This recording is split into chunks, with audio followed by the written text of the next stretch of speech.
Welcome back for part 2 of our study of Daniel chapters 10 through 12. We've gotten up through Daniel chapter 11 and verse 19, and so we're picking up at chapter 11 and verse 20 here.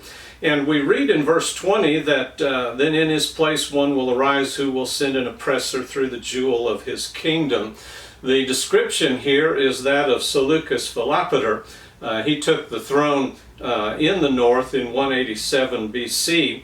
The Romans were at this time imposing heavy tribute on the Seleucid Empire, and Seleucus had sent his prime minister Heliodorus through their realm in order to collect taxes, and had instructed him to make no allowance for religion, and so temples were actually looted, we're told. The temple treasuries, the religious artifacts that the religions had in those temples, those were taken in order to use in order to pay tribute. Heliodorus evidently did not like that. We're told that he poisoned Seleucus, not out of hatred or ambition, it would seem, although he did reign after him. It seemed to be more of a political expediency, but this happened in 175 BC.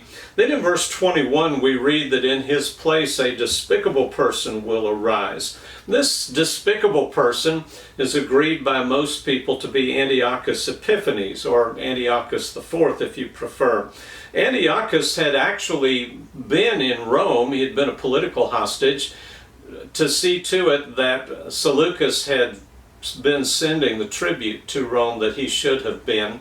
And by the time that Heliodorus had poisoned Seleucus, Antiochus had left Rome. He had gone to Athens. He'd actually become the chief magistrate there. And when he heard that Heliodorus had poisoned Seleucus, Antiochus headed back and he took the throne and he ousted Heliodorus and he began to reign. In verse 22, we read about overflowing forces flooded away before him. Antiochus is fighting against Ptolemy Philopator here, the king of the south, and he does so successfully, and this is around 170 BC. And at this time he murdered Onias III. Onias III was the high priest at that time, and that would be the prince of the covenant that's mentioned here in verse 22. Now verses 23 through 25, we'll just jump down to verse 25 here. It seems to be dealing with the campaign of 170, and so that is against Egypt, and not really an awful lot to say concerning that. We get to verse 29. This seems to be the expedition of 168 BC, and in verse 30 the reference to Kittim here is the island of Cyprus. Cyprus and Kittim are the same thing, and it has been suggested that these were the Roman ships under the command of Papilius Leonus, and he was dispatched to keep Antiochus from taking possession of the south. In fact, there is an account that states that Antiochus, on the eve before he laid siege to Alexandria, Egypt, that Papilius had come and was confronting Antiochus and told him that he was not going to do this, that he needed to go back home. And this account states that Antiochus said, well, I'm going to think about that. And Papilius, he promptly took his staff and he drew a circle in the ground around Antiochus and said, I suggest you make your decision before you leave the circle. And Antiochus, he had to leave. He was outnumbered, outmaneuvered, and he went back to the Holy Land, to Palestine, and he there made war against the Jews. And that's what we find in verse 31. Forces from him will arise, desecrate the sanctuary fortress. 167 BC, Antiochus's men, they sacrificed, slaughtered pigs in the temple precinct. They poured the blood and the broth all around the temple, and it just was a nasty, unclean mess for the Jews, and the sacrifices were abandoned. And this is called the abomination of desolation that would be set up. I'll point this out later. There are only 2 places in the book of Daniel where that phrase is actually used. And this is the first of those. Desolations and abominations are mentioned in chapter 9. And those relate to chapter 12 later when it's spoken of. But here is the first of the abomination of desolation. In verse 32, we find, by smooth words he will turn to godlessness those who act wickedly toward the covenant. Jews, not all Jews were good. Some of them were evil. They grew truly bad. They tried to ally themselves with Antiochus. And what we have described here is the Maccabean revolt that by 166 BC was really hitting its full stride. And as we go on in verses 33 through 35, we find persecutions becoming severe among God's people. They were going to have to hold out and trust that God would take care of them and tend to all of their protection and all. If they would not trust in God, obviously they would fall. They would falter and not remain faithful. Now there are variations of interpretations up through chapter 35, but not many.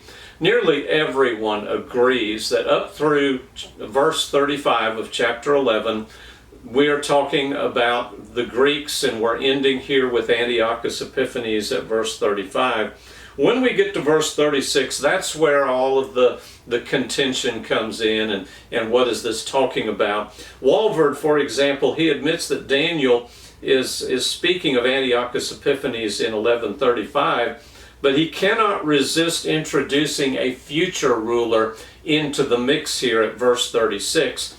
And what he ends up doing is inserting a theoretical character from more than 2100 years in the future. Walvoord contends that this is much more reasonable because the continuing description of verse 36 onward could not possibly apply to Antiochus Epiphanes. Now, the truth of the matter is it could really apply for a few more verses, but when we get the ships being introduced in verse 40, then it becomes impossible to look at this as being Antiochus Epiphanes. But we need to understand that up until this point in time, King of the North did not always refer to Antiochus Epiphanes. And so there is going to be further change. And while from verse 40 on, we are not going to be discussing Antiochus Epiphanes or any of his descendants, we still will be talking about power that is ruling in the north. And what we have to make sure that we understand is that Antiochus Epiphanes and his descendants were at the end of the rule. We actually come to the Roman Empire very quickly here. And that's what I believe is happening in verse 40. So we have this statement that, and at the end time. At the end time. These are the times of Mark Antony and Cleopatra, Pompey, Julius Caesar, and Octavian. These are times of history that perhaps is a little more familiar than what we've been dealing with, but that's what we're beginning to step into right here. And when we talk about the king of the south in verse 40, we're really talking about the forces of Cleopatra as led by Mark Antony in the Battle of Actium. This took place in 31 BC, and Mark Antony was fighting on Cleopatra's behalf. Octavian was of the north. He was fighting for Rome, and Rome, of course, was victorious. We go on to verse 41, and we find he enters the beautiful land. Many countries fall. The king of the north, we find that he has his forces. They actually do enter into the Holy Land, the beautiful land. This is Octavian. He's later known as Augustus. But Herod escorted Octavian through the Holy Land, and Octavian went all the way down into Egypt, and it was really a grand tour when he went through the Holy Land. Not so grand for the Jews; they went places they shouldn't have, but truly there was this grand escort going through the land here. Egypt, Libya, and Ethiopia did fall into the hands of the Romans. It's interesting that Edom, Moab, and Ammon, they were attacked during this period, but the general sent to attack them, he failed in his expedition, and he did not take them. So verse 41 is true. Verse 42, he stretches out his hand against other countries, the land of Egypt will not escape. Egypt did fall in finality in 30 BC, and Rome became the de facto rule in all of the world. And so from here on, we can't talk about the king of the south, because now the king of the south is gone. So all we talk about now is the rule and the persecution that's going to take place. I mentioned verse 43. I did mention the fact that Egypt, Libya, and Ethiopia fell into Rome's hands. There is an interesting reference at the end of verse 43. They will follow at his heels. It seems that perhaps this is a reference to a practice that the Romans in particular had of parading their enemies and some of the spoils of their enemies in a victory procession. And it seems that that is the point here, that these follow at his heels in the sense that they follow in this procession of having been defeated. History doesn't give us specifics on verse 44, but Rome did still have enemies in the Gauls and the Germans after Egypt had fallen, and that may be very much the point that we have here with regard to the east and the north. And we compare verse 44 to chapter 2 and verse 40. They compare very well. Of course, chapter 2 and verse 40 is a reference to Rome, and here there's some question in the minds of some of what it does refer to, but it does match the description of chapter 2 and verse 40, where we find that fourth kingdom, it crushes and it shatters all things and breaks in pieces. And here in verse 44, it destroys and annihilates many. We read here that the king will pitch his tent, the tents of his royal pavilion between the seas and the beautiful holy mountain. A king pitching his tent in a particular place was really an expression of ownership or conquest. And I suspect that a Jew would have read between the seas as being between the Dead Sea and the Mediterranean Sea, especially when it refers to the beautiful holy mountain of the Lord, that this was what was actually under consideration here in this place. And so it has been suggested that verse 45 should be connected with verse 36, but I'm not really going to go there. That's just a supposition, kind of making a parenthesis there. When we look at our text going on, we come to Daniel chapter 12, and when we look at Daniel chapter 12, we begin with 4 words that are oftentimes ignored. Now at that time. These 4 words really should stand out to us and direct our attention backward and ask what was just happening. Well, what was just happening was Rome has taken power. Rome is now the conqueror of the world and is that 4th part in the vision from Daniel chapter 2. The thing that kind of trips people up is this idea of a rescue at the end of verse 1. And so the question is, was anyone actually rescued at this time? And the answer is yes. It's an emphatic yes. You know, we're looking for a political rescue mission. The truth is, the world was rescued at this time. Everyone found written in the book will be rescued.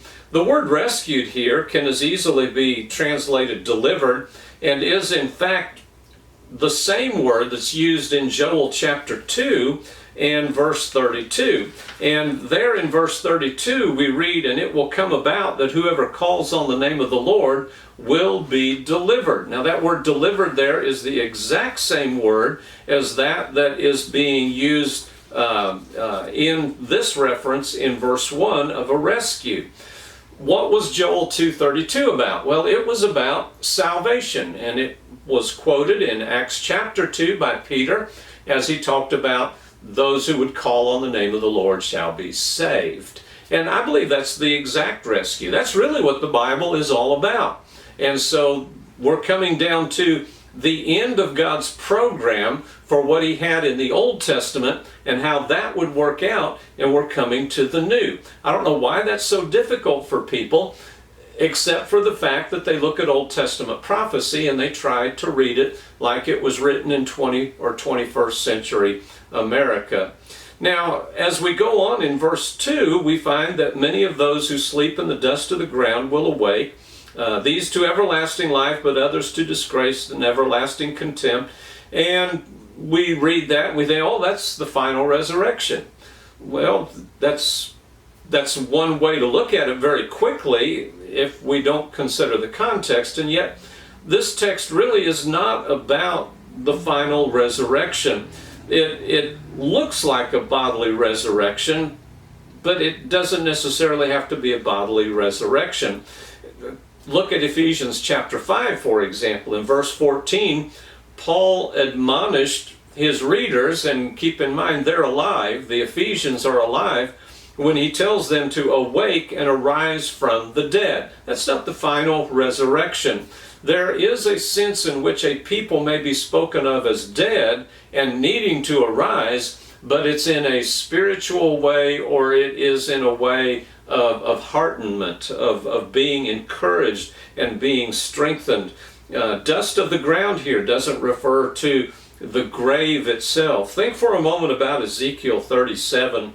When you turn to Ezekiel 37 and verse 11, you're dealing with a time when the Israelites are in Babylonian captivity, and this is the way that they feel. They are crying out, and they are saying, "Our bones are dried up, and our hope has perished. We are completely cut off." Well, this was the cry in Babylonian captivity. They weren't dead, they were alive, but they felt like they were dead. But listen to the very next verse. Ezekiel 37:12, "Behold, I will open your graves and cause you to come up out of your graves, my people, and I will bring you into the land of Israel." To this day, people still look at that passage and they think it's the final resurrection and Israel coming back home after so long. No, the Babylonian captivity has pulled them away from their homes, and now they will be brought home again. Here in Daniel 12, we have a different situation. It's about 500 years later.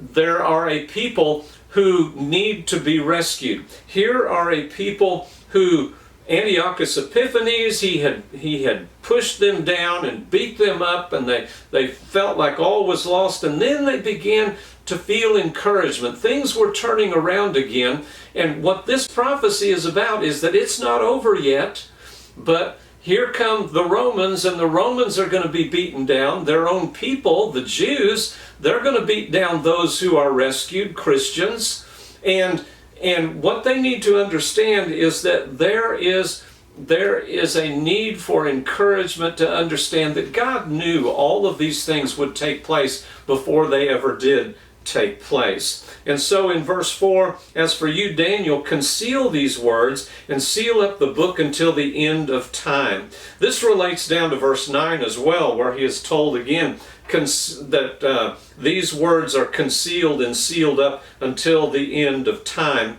We're told, I'm skipping over verses 5 through 8, there is an expression there with respect to the certainty of these things, and that comes from who's giving them when you think about chapter 10 again. But here these things are to be sealed up because they're not about to happen. There's going to be time that passes. And it's not that these things will be revealed way off in the future. The Jews had this information when men like Antiochus Epiphanes and all of his cohorts were actually persecuting the people of God. And they needed these words to encourage them. And coming into the first century, the people of God needed the encouragement that these words had to offer. Jesus himself used these words in Matthew 24 and verse 15 in order to encourage. But it was in the midst of a warning that occurs there. And that warning tells them that they were going to have to endure and persevere. Now, as I mentioned earlier, the abomination of desolations, that phrase is used twice in the book of Daniel, only twice. And when we turn to the book of Matthew 24:15, we find Jesus telling his disciples that those buildings in the midst of which they were standing right there, the temple, was going to be destroyed within their lifetimes. And that was going to happen when they saw the abomination of desolation. Well, it's used twice in Daniel. So which one is it? It's not the one in chapter 11, because that's Antiochus Epiphanes. So what is it?